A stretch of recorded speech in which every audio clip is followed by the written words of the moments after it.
کہ اس کمر بند کو جو تو نے خریدا اور جو تیری کمر پر ہے لے کر اٹھ اور فرات کو جا اور وہاں چٹان کے ایک شگاف میں اسے چھپا دے۔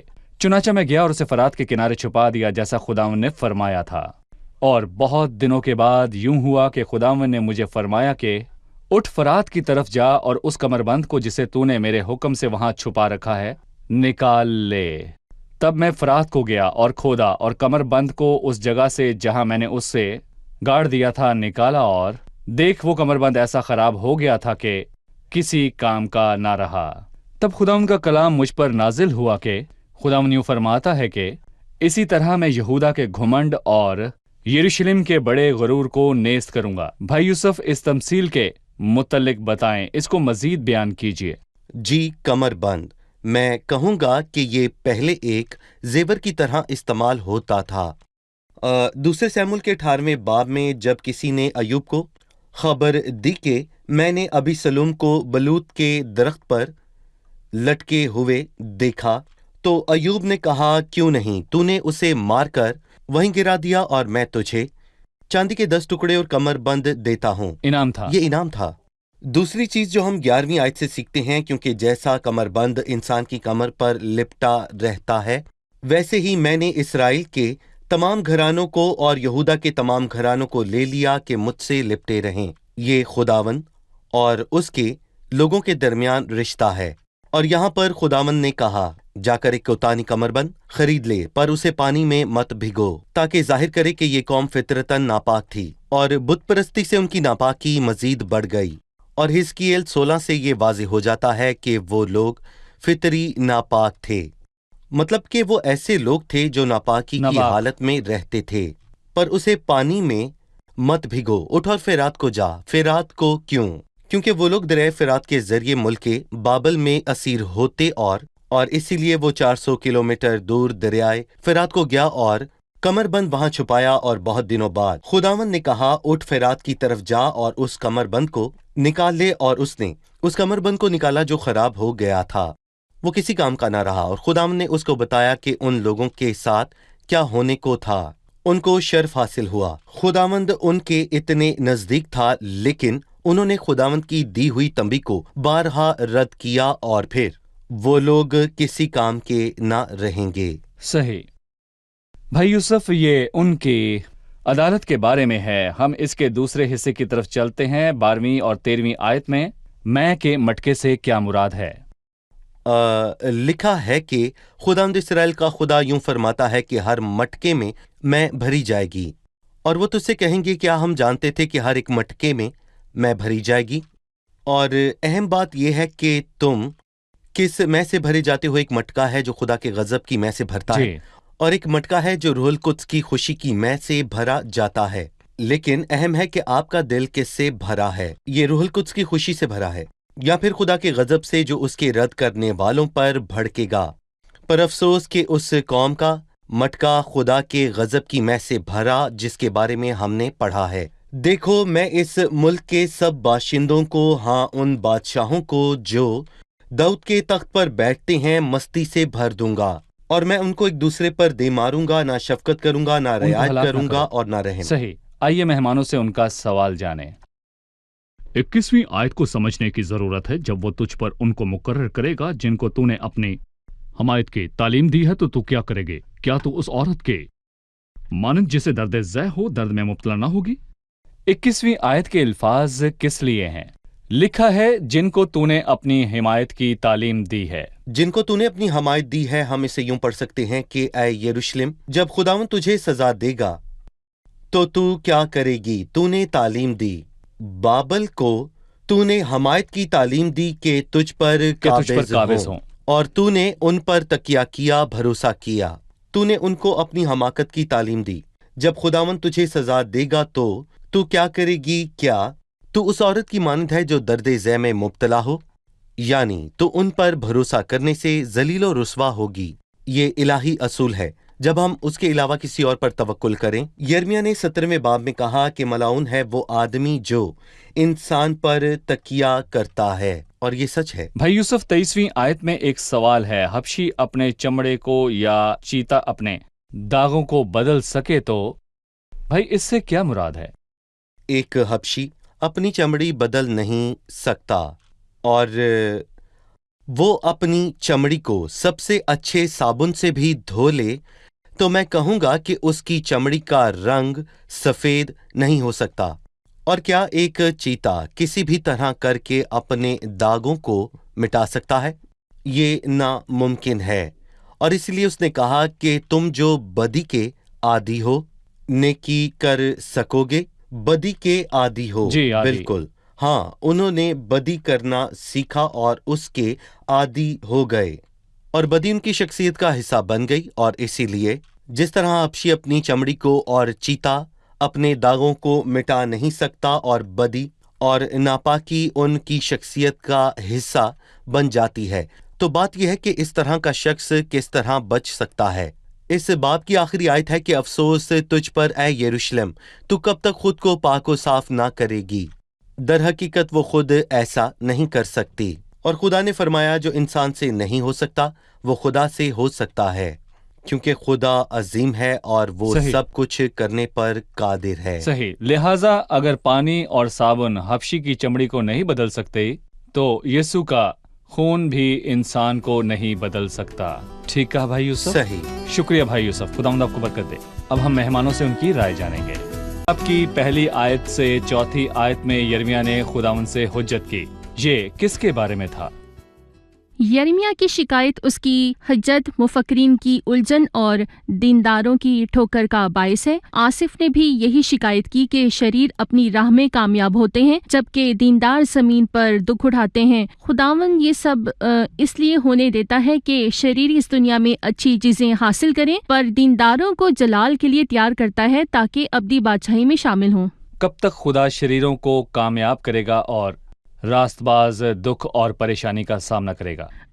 مسیح کے آنے پر یہ سب ختم ہو جائے گا اور سب شریر تباہ ہو جائیں گے اور وہ باقی نہ رہیں گے۔ جی ٹھیک ہے۔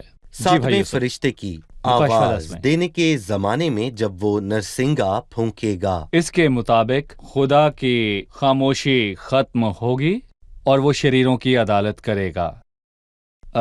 ہم اب بھی 12ویں باب کے متعلق بات کریں گے۔ یہ بتائیے کہ خداوند نے یرمیہ کی حجت کا جواب کیسے دیا؟ خداوند نے یرمیہ کی حجت کا جواب 5ویں آیت میں دیا۔